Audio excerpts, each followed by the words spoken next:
Сәлеметсіздер ме, құрметті балалар? Бүгінгі сабағымыздың тақырыбы денсаулыққа пайдалы кеңестер. Көз.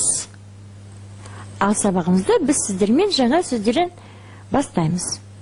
Сонымен, жаңар, жаңарың, глаза, зрение, кірпік, ресницы, қабақ, қабағың, брови, шаң, пыль, жел, ветер, қорғайды, защищают. Нәзік, нежные, өте нәзік, очень нежные. Көмек керек, необходимо, нужна помощь. Ауырады, будут болеть. Шаршайды, будут уставать. Қашықтық, расстояние. Қашықтықта на расстоянии.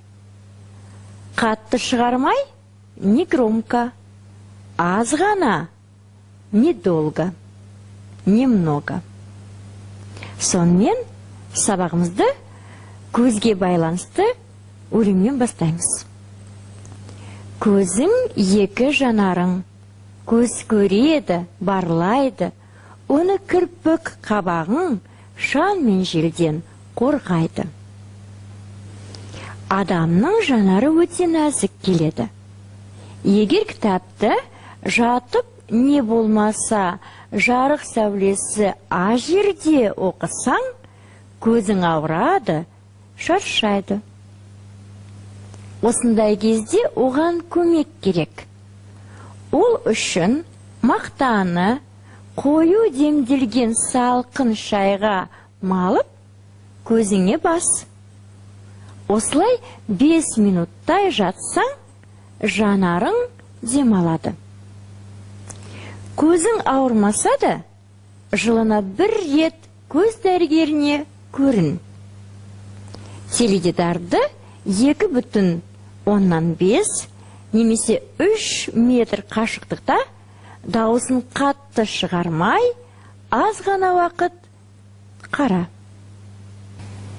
Құрметті балалар, есте сақтаңыздар. Басқа пайдалы кеңестерді қарастыра отырып, біз сіздермен шағын диалог құрастырамыз.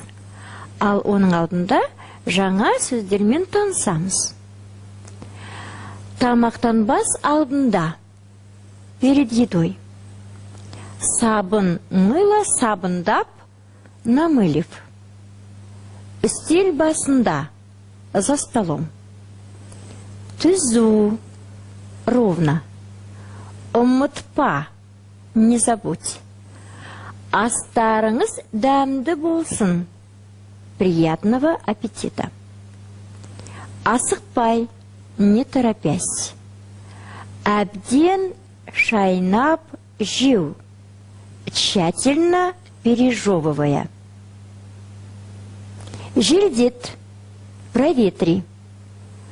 Ұйықтар алдында, перед сном. Жайлы, удобный. Сонымен диалогты құрастырайық. Тамақтанбас бұрын алдымен не істеу керек?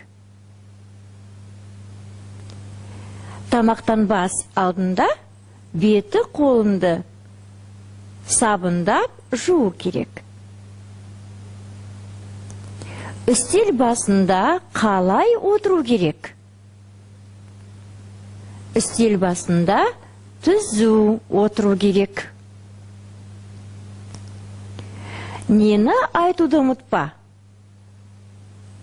Астарыңыз дәмді болсын деп айтаруды ұмытпа. Тамақты қалай ішу керек? Тамақты асықпай, әбден шайнап, жеу, тамақтанып отырғанда көп сөйлемеу керек. Тамақтанып болған соң не істеу керек? Орындықты орнына қойып, рахмет айтуды ұмытпа. Сонымен, балалар, сабын мен су денсаулықтың досы. Сондықтан қолды жиі жуу керек. Ал ұйықтар алдында аяқ қолыңды жуу бөлмені желдетіп керек. Ұйықтайтын бөлме таза, тыныш болуы тиіс. Төсегің жайлы, бойыңа шақ, жастығың аласа болсын. Сонымен, балалар, біз бүгін сіздермен көзге байланысты пайдалы кеңестермен таныстық. Келесі кездескенше сау саламат болыңыздар.